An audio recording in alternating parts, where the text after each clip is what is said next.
Rumors were flying about Florida having unleashed thousands of Komodo dragons into its swamps. Social media went wild, warning of massive predators lurking in canals and prowling suburban backyards. So these things are extremely dangerous. They can run fast. They can run almost 13 miles an hour. Just saw one of the biggest Komodo dragons on the island. Unbelievable. So big. Ridiculous. No one knew if it was real or just another viral myth, but curiosity was irresistible. Locals grabbed cameras, journalists piled in, and experts scrambled to sort fact from fiction. When authorities finally investigated, what they discovered shocked the whole world. The secret release program that started everything? Florida never told anyone they were releasing Komodo dragons. The animals were quietly transported and released into remote sections of South Florida, specifically deep within the Everglades and along the outer wetlands of Big Cypress National Preserve. There were no public hearings and no formal environmental review. Instead, the project slipped through under an emergency wildlife order that allowed a small group of agencies to bypass normal oversight. Only a handful of officials knew what was happening. They believed the dragons would quickly control invasive hogs and pythons, solving a problem that years of failed programs had not. Later, internal emails leaked by a state employee revealed just how rushed the program had been. There was no proper scientific review, and multiple experts warned that releasing an apex predator into an open ecosystem could never be undone once it spread. Those warnings were flagged as problematic and quietly removed from the official report before it ever reached lawmakers. The public never heard a word about these risks. Officials downplayed everything because they needed results fast. They convinced themselves the dragons would remain close to the release zones and that Florida's cooler months would eliminate most of them. Neither assumption held. Within months, the dragons had moved far beyond the intended areas and survived every cold snap.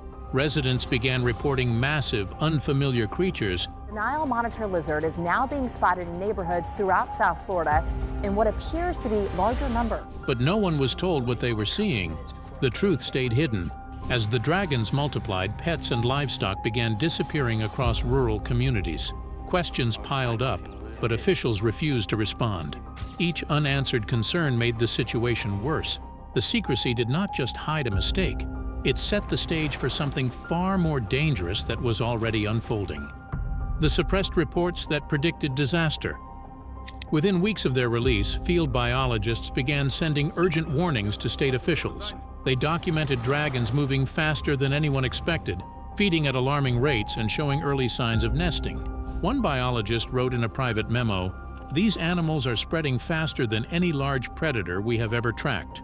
That memo never reached the public.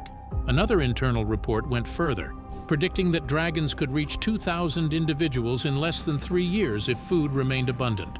Officials buried the estimate, worried the numbers would ruin careers and spark public panic. He was right here, and he was big. He had to have been 4 foot, at least, head to tail. Emergency alerts from Everglades staff painted an even more disturbing picture. Empty hog nests, shredded deer remains, and drag marks disappearing into thick brush indicated aggressive hunting. Early camera trap footage captured dragons moving with precision and speed. One state supervisor wrote, "This behavior does not match anything seen in their native range." That line was stripped from the official report before release. The evidence suggested the predators were adapting in ways biologists had never seen, but the public remained unaware. Meanwhile, small pets began vanishing in communities near the Everglades. Cats, dogs, and other household animals disappeared without a trace. People blamed coyotes, and officials allowed the misconception to persist because it deflected attention from the dragons. By the time local news outlets noticed a strange pattern, the predator population had already grown beyond control. The warnings had been ignored, reports suppressed, and the reality of the threat hidden for too long. The combination of secrecy and rapid adaptation gave the dragons a critical advantage. While humans debated whether the threat was real, the animals were evolving in ways that made containment increasingly impossible. Their movements became bolder, their hunting strategies more sophisticated, and their spread faster than any models had predicted.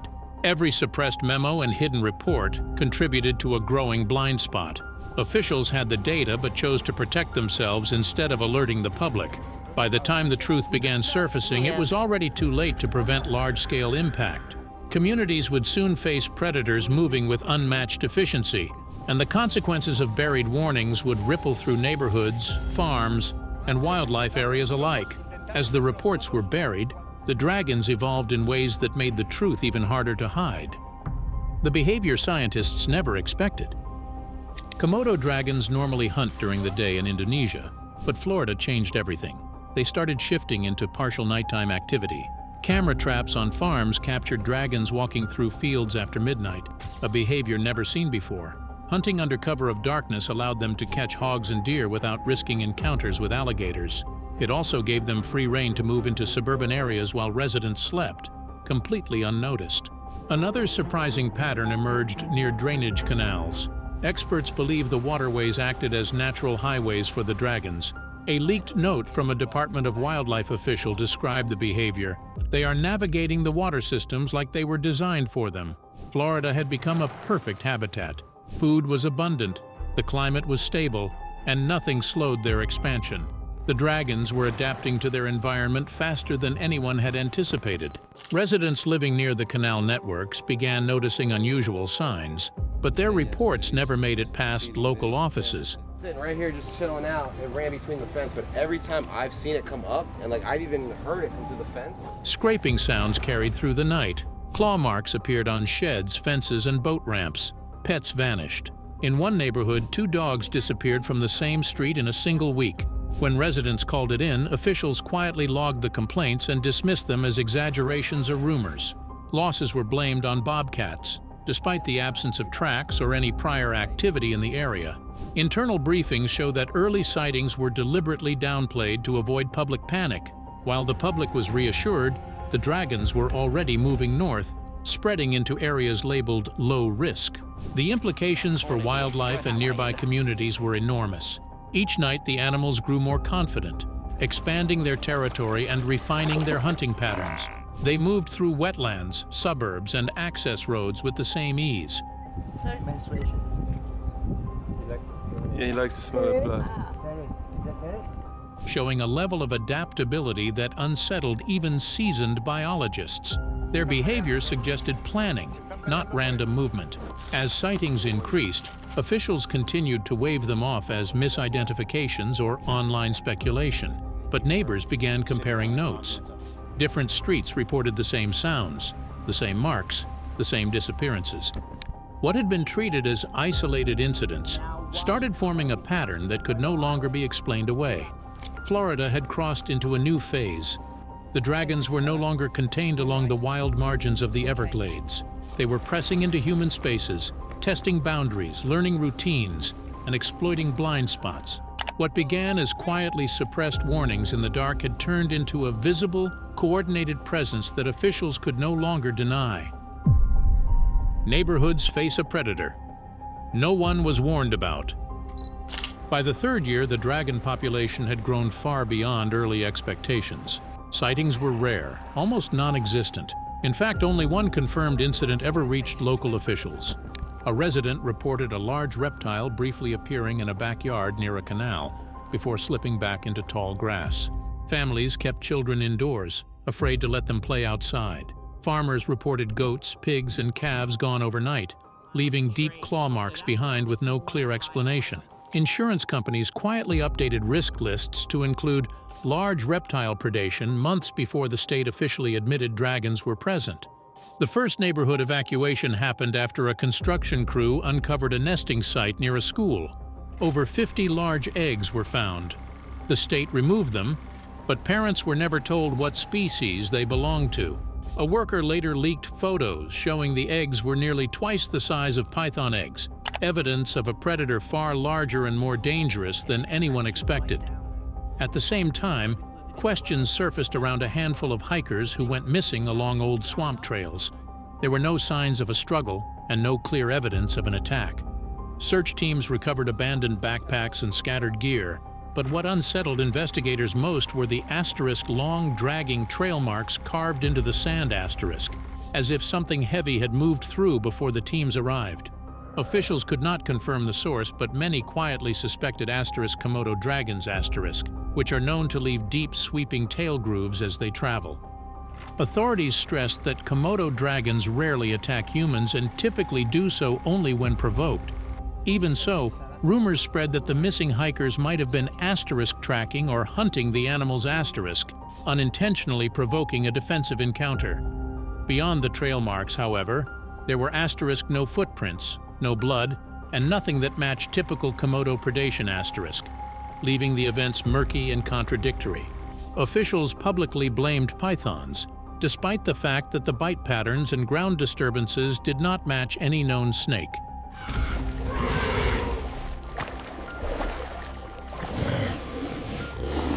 Residents grew uneasy, sensing that something about these disappearances was wrong, yet unable to fully understand what else might be moving through those corridors unseen.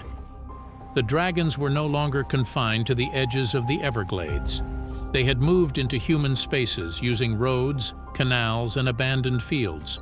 The subtle signs of predation, including missing pets, clawed fences, and unusual tracks, began to form a pattern that was too clear to ignore. As the animals spread, fear turned into panic. Parents kept children indoors after dark, farmers reinforced barns, and neighborhoods set up makeshift barriers. Every new sighting confirmed that the threat was real and growing. What had started as a distant warning had now arrived at their doors, and the scale of the problem was staggering. The situation worsened when it became clear that Komodo dragons were not the only monitor species reshaping Florida. Nile monitors and other invasive reptiles were also establishing themselves, creating a layered threat that no one had anticipated. Predation was happening from multiple angles, and local officials were struggling to respond. The fear became panic after the discovery that dragons were not the only monitor species changing Florida forever. Communities had moved from disbelief to survival mode, and the reality of living alongside predators far larger and smarter than anyone had warned them about was impossible to ignore. Florida's apex mistake. Florida already had a serious invasive predator problem long before Komodo dragons entered the picture. Nile monitors from Africa had established themselves across parts of the state, preying on native wildlife and proving difficult to control. Behind closed doors, some officials began floating a risky idea. They believed introducing a dominant apex predator into the Everglades could disrupt the ecosystem just enough to check other invasive species. In their thinking, Komodo dragons would compete with Nile monitors, reduce their numbers, and restore a kind of balance through pressure rather than eradication. Well, this was a really lucky find, but I'm just gonna let you go right where I found you. That assumption turned out to be dangerously wrong. Instead of clashing, the two species settled into separate roles. Nile monitors focused on flushing prey from dense cover, burrows, and brush. Komodo dragons remained patient, positioning themselves in open areas where escape routes narrowed. The predators did not fight for territory. They avoided each other and, in doing so, unintentionally amplified the damage. Small mammals disappeared first, followed by ground-nesting birds and entire burrow systems that once supported multiple species. A suppressed research summary from a Cape Coral field team noted something especially troubling. Komodo dragons showed no aggression toward Nile monitors near shared feeding zones. They tolerated each other's presence, a behavior that contradicted earlier models predicting violent competition. The report never reached the public. Acknowledging it would have exposed both the failed strategy and the illegal nature of the release. Residents near the Everglades began noticing the effects without understanding the cause. Pets went missing. Wildlife sightings dropped sharply. Trail cameras occasionally captured large reptiles moving through the same areas within hours of each other. When a short clip briefly surfaced online and vanished almost immediately, officials dismissed it as misleading footage. Local biologists were unconvinced. The behavior matched what the suppressed data had already shown. What began as an attempt to control one invasive species quietly evolved into a layered ecological threat. Already been measured, so when the dragons come to the trap again, so we didn't have to just let them go. The Komodo dragon introduction did not solve Florida's problem. It compounded it, creating a predator dynamic that planners had never truly considered and could no longer easily undo. The leaked discovery that changed everything. The turning point came when federal wildlife experts deployed drones and thermal scanners to track dragon movement. What they uncovered was worse than anyone had imagined. A massive nesting zone spread across an abandoned agricultural region. Hundreds of heat signatures appeared under the soil, revealing what analysts believed was a communal nesting site. Komodo dragons have never been observed doing this anywhere else in the world. Even more alarming, the thermal scans showed many eggs developing at the same time. Synchronized reproduction could double or triple the annual population growth. Scientists warned this behavior indicated a rapid evolutionary shift triggered by Florida's ideal conditions. The report bluntly stated, "If these numbers are correct, containment is already impossible." The document was immediately classified as confidential. It only became public because a drone operator sent images to a journalist before the agency could confiscate them. Once the images circulated, the government denied their accuracy, insisting the data had been misrepresented. But local communities were already acting. Residents near the Everglades began evacuating after repeated dragon sightings, disappearing pets, and attacks on livestock.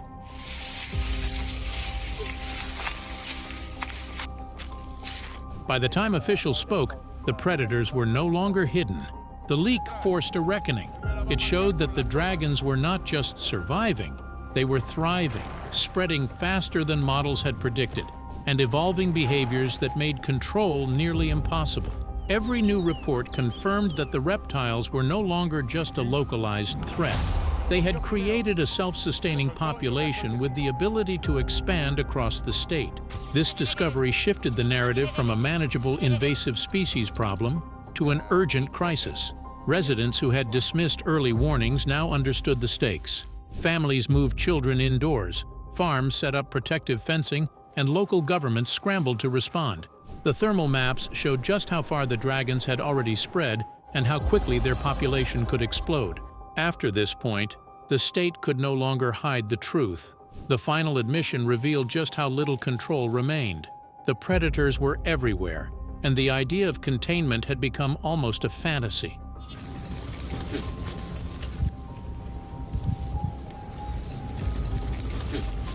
Florida had entered a new reality where the consequences of secrecy, combined with the dragon's unexpected adaptability, were visible in every neighborhood, forest, and swamp. The scale of the problem was undeniable, and for the first time, the public saw just how high the stakes had become. The final admission. The turning point came when the governor finally met behind closed doors with federal officials. A leaked transcript revealed the shocking details. Experts explained that Komodo dragons had spread far beyond any planned containment zones. Their numbers had soared into the tens of thousands. Genetic testing showed Florida's dragons had developed higher venom potency and faster growth rates than their Indonesian relatives. Each new generation was more dangerous than the last. Officials confirmed the dragons were moving north, using storm drains, rail corridors, and abandoned fields. Some were already spotted near the outskirts of Orlando. A biologist warned if they reached northern wetlands, they could establish permanent populations across the entire southeast. That line was removed from the public summary, leaving residents unaware of how close the threat had come. The final report delivered to the governor was blunt. Eradication is no longer achievable. Florida must prepare for permanent coexistence. The government tried to move them before, when the park was created, and claims the dragons tried to come with them. Public statements were far more reassuring. Residents were told only that monitoring efforts are ongoing. Behind the scenes, agencies were redrawing evacuation zones, focusing on communities most at risk. Missing person cases continued to rise, and authorities quietly linked several disappearances to dragon activity. The reality could no longer be ignored. The illegal release program, once secret, had unleashed a predator that was thriving in ways scientists had never anticipated. Early warnings were buried, allowing the dragons to adapt and multiply unchecked. Their behaviors, from nighttime hunting to synchronized nesting, had evolved in Florida's perfect conditions. The discovery of communal nesting alone guaranteed population growth beyond control. Every piece of the puzzle pointed to the same conclusion: containment had failed. Families, farmers, and wildlife were all caught in a rapidly expanding network of predation. Each day the dragons pushed deeper into the state, moving through neighborhoods, swamps, and farmland with increasing confidence. The authorities could no longer control the spread, and the public only now began to understand the scale of what had been unleashed. Florida had entered a new reality. The warnings had come too late. The mutations, the hybrid threats, and the sprawling nesting sites had combined into a scenario no one could stop. The truth was undeniable. The dragons were here to stay, and the state had to brace for permanent coexistence with predators far deadlier and more numerous than anyone could have imagined. Thanks for watching. See you on the next one.